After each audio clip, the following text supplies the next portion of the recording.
On the subject of Vil's comment about Epel's accent, I think I can understand why people might be annoyed by Vil's wording. On En, he says that Epel should speak properly, as if his natural dialect is somehow improper and objectively wrong. But his original line is closer to speak more politely. But if Vil's problem isn't with Epel's accent, just with his rudeness, then why does he order him to drop it?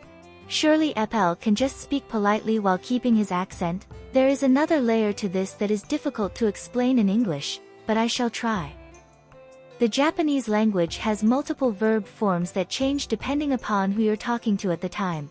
Meshiagaru, taberu, and ku are 3 different ways to say eat, for example, depending on how polite you want to be. I searched for the most formal interaction involving characters speaking in the Harveston dialect that I could find, where the mayor is apologizing to Maria, and even there, the character was using casual, informal verb forms.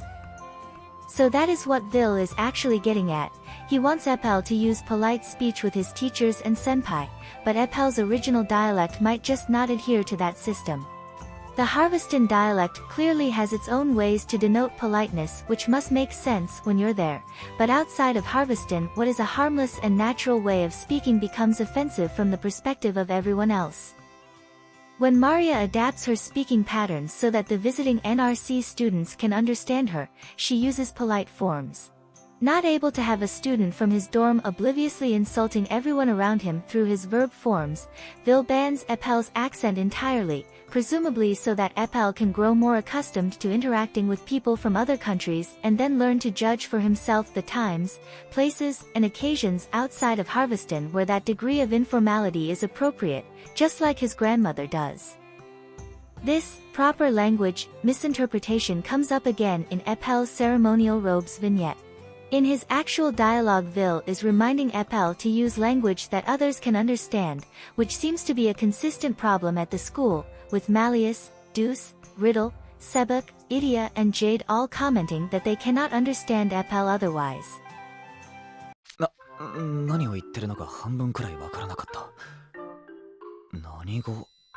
いや、もしかして訛りか? Epel's grandmother Maria, for example, has no problem with adapting to the time, place, and occasion, but as Epel is still a child with limited exposure to people from other countries, we are watching him experience culture shock and the subsequent learning process in real time. In a way, Vil is encouraging Epel to be more like his grandmother. Epel was likely aware that the older people in the village adapt their speech patterns when necessary, but maybe never made the connection about exactly why.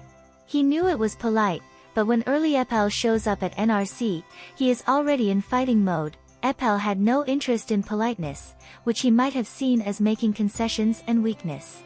Bullied his whole childhood for his appearance, he decides he is going to set the record straight from day one at NRC so that people know not to mess with him, and then Vil comes in. It seems like it all connects to Epel's arc as he learns that you can be conscientious of time, place, and occasion, like his grandmother, but still be proud of your heritage and strong, like his grandmother. And you can be beautiful, like Vil, but still be strong, like Vil. There is a theme with Epel where he gets jealous of people who can do things that he can't, so he doubles down that he is right and they are wrong in order to make himself feel better about his shortcomings. That might also tie into his frustration with the restriction of his dialect. He has more difficulty expressing himself without it, but rather than do what Vil is trying to get him to do and work on it, by book 5 he is still doubling down and insisting that Vil is the problem, not himself, despite how he was raised watching everyone around him do exactly what it is that Vil is saying he needs to do. 最後に言葉。もっと丁寧に喋りなさい。